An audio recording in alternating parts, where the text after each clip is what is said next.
Imagina por un momento el sudor frío recorriendo tu frente, una fiebre intensa que parece quemarte por dentro y esos escalofríos incontrolables que te hacen tiritar hasta los huesos. Esta no es la descripción de una simple pesadilla, sino la cruda y dolorosa realidad que han enfrentado millones de seres humanos a lo largo de toda la historia. Durante siglos, una enfermedad misteriosa y devastadora acechaba a la humanidad, especialmente en los climas cálidos. Se decía que estaba ligada a los pantanos y al aire pestilente que emanaba de ellos. Las poblaciones la llamaban el mal aire, un fantasma invisible que diezmaba ejércitos, destruía comunidades enteras y parecía ser completamente inmune a cualquier tipo de lógica médica. Hablamos de la malaria, una afección que durante mucho tiempo fue un enigma indescifrable para la ciencia. Para entender cómo logramos vencer este misterio, debemos viajar a finales del siglo XIX. En aquel entonces, el mundo de la medicina estaba en plena ebullición, pues las bacterias apenas comenzaban a ser identificadas como las causantes de diversas enfermedades. En este contexto, un joven médico militar francés llamado Charles Laveran se encontraba destinado en Argelia. Su labor se desarrollaba en un hospital militar, un lugar donde el dolor era una constante y donde los soldados caían uno tras otro, víctimas de fiebres recurrentes que los dejaban sin fuerzas. Allí, lejos del glamour de los grandes laboratorios de París, Laveran se dedicaba a una tarea que muchos considerarían tediosa y poco gratificante: mirar. Su arma no era un fusil, sino la lente de su microscopio. Día tras día, con una paciencia que parecía infinita, examinaba las muestras de sangre de sus pacientes. No es que otros médicos no hubieran intentado lo mismo antes. Muchos profesionales habían analizado la sangre de personas enfermas de malaria, y claro que habían observado anomalías. Veían pequeñas granulaciones o células que parecían dañadas, pero nadie lograba dar con la clave del asunto. Laveran, sin embargo, poseía una curiosidad insaciable y un rigor metodológico fuera de lo común. Se comportaba como un detective minucioso buscando una pista casi imperceptible en la escena de un crimen totalmente invisible a simple vista. Se sumergía profundamente en ese universo microscópico, en ese mar rojo compuesto por millones de células sanguíneas, buscando algo que simplemente no encajara con lo normal. Buscaba algo que tuviera vida propia.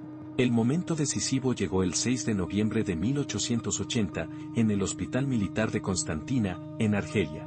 Aquel día, la obsesión y el esfuerzo de Laveran finalmente dieron sus frutos.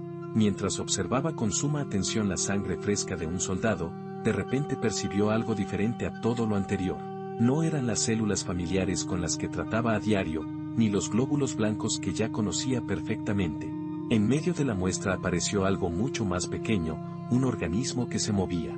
Lo más impactante fue notar que aquel ser parecía tener tentáculos o flagelos que salían directamente de las células rojas. Era, en esencia, un pequeño monstruo microscópico que gozaba de vida propia en el interior del cuerpo humano. Lo que Charles Laveran acababa de descubrir era el verdadero culpable detrás de la malaria. No se trataba del mal aire, ni de un desequilibrio de los humores corporales, como se creía antiguamente. El responsable era un parásito microscópico, un invasor diminuto pero letal que vivía dentro de nosotros y que era capaz de secuestrar nuestras propias células para su beneficio. Este hallazgo fue el punto de partida fundamental para desentrañar el complejo ciclo de vida de uno de los parásitos más infames que la humanidad haya conocido. Sin embargo, para comprender realmente la magnitud de este descubrimiento, es necesario que analicemos la mentalidad de aquella época y los prejuicios que Laveran tuvo que derribar. Antes de que Laveran presentara sus hallazgos, la explicación que dominaba el pensamiento médico era la conocida teoría del miasma. Esta teoría sostenía que enfermedades como el cólera y la malaria eran provocadas por el mal aire o los miasmas que emanaban de la materia orgánica en descomposición, especialmente en las zonas pantanosas y húmedas. De hecho, el nombre de la enfermedad es un reflejo directo de esta creencia, ya que la palabra malaria proviene del italiano medieval mala aria, que significa literalmente mal aire. Bajo esta lógica, los hospitales se construían deliberadamente en lugares elevados para evitar las corrientes de aire pútrido de los valles. La gente evitaba los pantanos a toda costa, pero no porque supieran que allí habitaban mosquitos peligrosos, sino porque temían respirar el aire que consideraban putrefacto. Esta creencia en los miasmas, aunque resultaba intuitiva por la relación evidente entre las zonas húmedas y la aparición de la enfermedad, constituía una barrera infranqueable para el progreso científico. Si el problema era simplemente el aire, resultaba casi imposible imaginar una forma efectiva de luchar contra él. La ciencia necesitaba encontrar un culpable tangible, algo que pudiera ser identificado bajo una lente, estudiado en un laboratorio y, con el tiempo, atacado con tratamientos específicos. Charles Laveran fue el hombre capaz de romper con esa ceguera científica. Alphonse Laveran, como lo llamaban sus conocidos, era mucho más que un médico militar, era un naturalista por vocación. Se había formado en la prestigiosa Escuela de Medicina Militar de Estrasburgo, donde desarrolló una mente aguda y una dedicación absoluta al rigor científico. Cuando fue enviado a Argelia en 1878, se encontró con que la malaria era una plaga constante que mermaba la capacidad de las tropas francesas. Ver a sus propios soldados sucumbir ante la enfermedad, sufriendo recaídas que los dejaban debilitados de por vida, fue lo que impulsó su búsqueda incansable. Pasaba horas y semanas encerrado en su laboratorio improvisado, convirtiendo al microscopio en su herramienta de combate más poderosa. Es importante destacar que Laveran no estaba buscando miasmas en el aire. Él buscaba vida orgánica.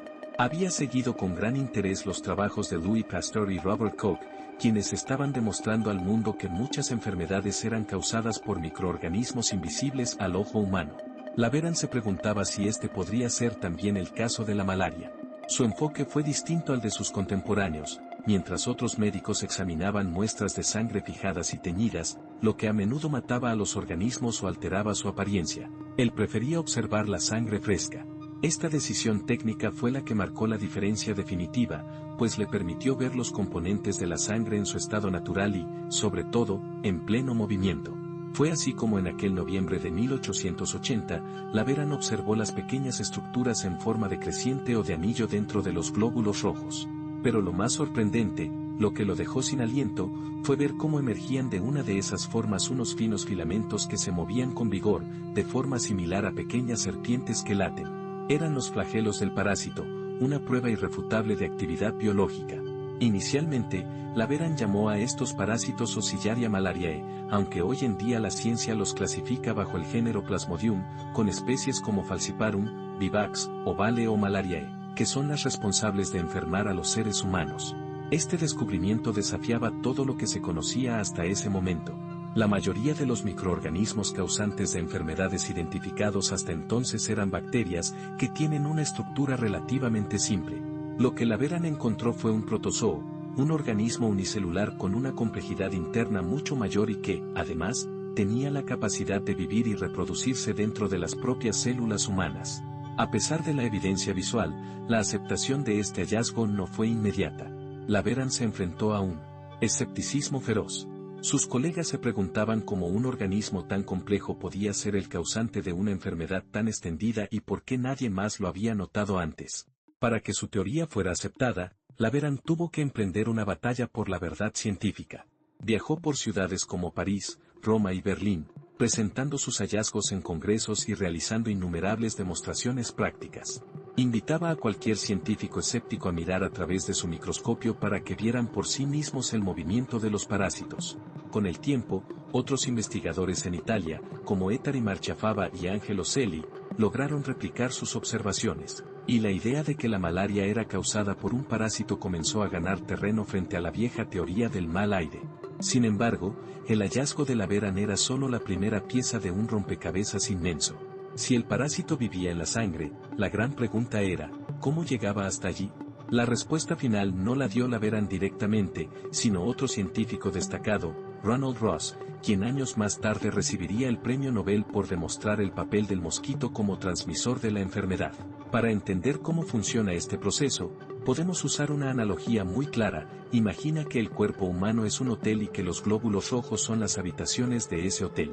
El parásito de la malaria es un inquilino no deseado que entra en las habitaciones sin permiso. En este escenario, los mosquitos hembra del género Anopheles actúan como el vehículo de transporte o el taxi que lleva a estos inquilinos de un hotel a otro. Todo comienza cuando un mosquito infectado pica a una persona. En ese momento, inyecta pequeñas formas del parásito, llamadas esporozoitos, en el torrente sanguíneo. Estos invasores no pierden tiempo y viajan rápidamente hacia el hígado. Allí establecen una especie de base de operaciones secreta donde se multiplican masivamente sin causar síntomas externos. Es una fase silenciosa y estratégica. Después de unos días o semanas, los parásitos maduran y son liberados del hígado en una nueva forma llamada merozoitos. Ahora están listos para la siguiente fase, invadir los glóbulos rojos. Una vez dentro de estas células, que son las encargadas de transportar el oxígeno y dar el color rojo a nuestra sangre, los parásitos se multiplican de forma exponencial mientras consumen la hemoglobina. El caos ocurre cuando los glóbulos rojos, ya repletos de parásitos, estallan. Al romperse, liberan toxinas y nuevos parásitos a la sangre, lo que provoca los ataques característicos de fiebre y escalofríos. Este estallido sincronizado de células es lo que marca el ritmo de la enfermedad. Finalmente, algunos de estos parásitos se transforman en formas sexuales que pueden ser recogidas por otro mosquito cuando éste pica a la persona infectada, cerrando así el ciclo y permitiendo que la enfermedad se siga propagando. Este complejo proceso biológico fue comprendido gracias a la base que Laveran estableció con su microscopio en Argelia. Por este trabajo pionero sobre el papel de los protozoos en la producción de enfermedades, Charles Louis Alphonse Laveran fue galardonado con el Premio Nobel de Fisiología o Medicina en el año 1907. El reconocimiento a su labor fue tardío, pero fue un acto de justicia para un hombre que tuvo la valentía de ver lo que otros ignoraban y de cuestionar las verdades establecidas de su tiempo. Su descubrimiento no solo transformó nuestra visión sobre la malaria, sino que dio origen a una rama completamente nueva de la medicina, la parasitología. Laveran demostró que no solo los virus y las bacterias representaban una amenaza microscópica, sino que organismos más complejos también podían ser letales. Este cambio de paradigma fue esencial para que la humanidad pudiera desarrollar estrategias reales de prevención y tratamiento, lo que ha salvado incontables vidas desde entonces. A pesar de los avances, la malaria sigue siendo hoy una amenaza global en muchas partes del mundo. Sin embargo, la gran diferencia es que ahora la combatimos con el poder del conocimiento científico y no basándonos en supersticiones o teorías erróneas. La historia de Charles Laveran es un recordatorio eterno del valor que tiene la observación paciente y la curiosidad intelectual. Nos enseña que una mente dedicada, armada con una herramienta tan sencilla como un microscopio, puede cambiar el destino de toda la especie humana. A veces, los enemigos más peligrosos de la vida se ocultan a plena vista, esperando a ser descubiertos por aquellos que tienen la visión necesaria para mirar más allá de lo evidente. Si te apasionan estas historias sobre los descubrimientos que cambiaron el mundo y los científicos que desafiaron lo establecido, no olvides suscribirte al canal para no perderte ninguno de nuestros próximos videos. Tu apoyo nos ayuda a seguir difundiendo el conocimiento y la historia de la ciencia. Nos vemos en la próxima entrega. Para más información entra en minrora.com.